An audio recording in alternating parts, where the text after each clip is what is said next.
बाबा जो आता हा कुत्रा आहे हा कुणालचा आणि त्याच्या आईचा खूप लाडका होता आणि त्यांच्या घरातला आता एकमेव हा सदस्य उरलाय, तुम्ही त्याचे आजोबा आहे.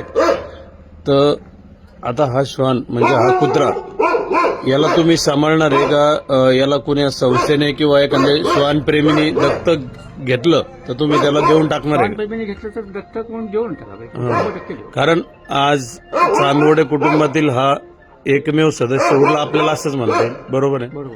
कारण त्यांचा हा लाडका सदस्य होता, पण त्याचा सांभाळ करण्यासाठी आतापर्यंत लहानचं मोठं ज्यांनी केलं तेच आज इथं नाही. आम्ही त्याला कालपासून बघतोय, तो ह्याच प्रमाणे म्हणतोय. कारण त्याला त्याचे मालक दिसना, त्याला त्याचा लाडका कुणाला सध्या दिसत नाही. तो अस्वस्थ आहे. आपण जरी म्हणतो मुक्या प्राण्यालाही वेदना असत्या, तसं तो त्याच्या वेदना व्यक्त करतो. पण मग आता त्याला तुम्ही तर सांभाळू शकत नाही. मग ज्या संस्था किंवा कोणत्या श्वानप्रेमी यांनी जर त्याला सांभाळायची जबाबदारी घेतली तर तुम्ही त्याला देणार.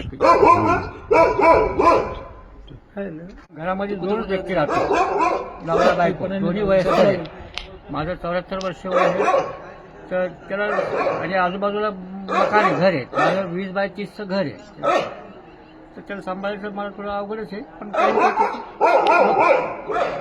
ठीक आहे, एखाद्या संस्थेने किंवा श्वानप्रेमीने घेतलं तर तुम्ही त्याला दान करू. तुमची सांभाळायची त्याला इच्छा आहे, पण तुमच्या वयामानुसार तुम्ही आता ती जमणार नाही. कारण आता तुम्ही नातेवाईक म्हणता तर समजा त्यांचं तर कोणी नाहीच आहे. तुम्ही एक नातेवाईक म्हणून त्याला कोणाच्या तरी जीव स्वाधीन करणार. घेतलं अडत त्याला तर जेवू टाक. हा, नाहीतर तुम्ही त्याला सांभाळणार. काय नाव त्याचं? नाव काय होतं त्याचं? शेरू. शेरू शेरू. हे नाव कुणाला ठेवलं होतं का ते?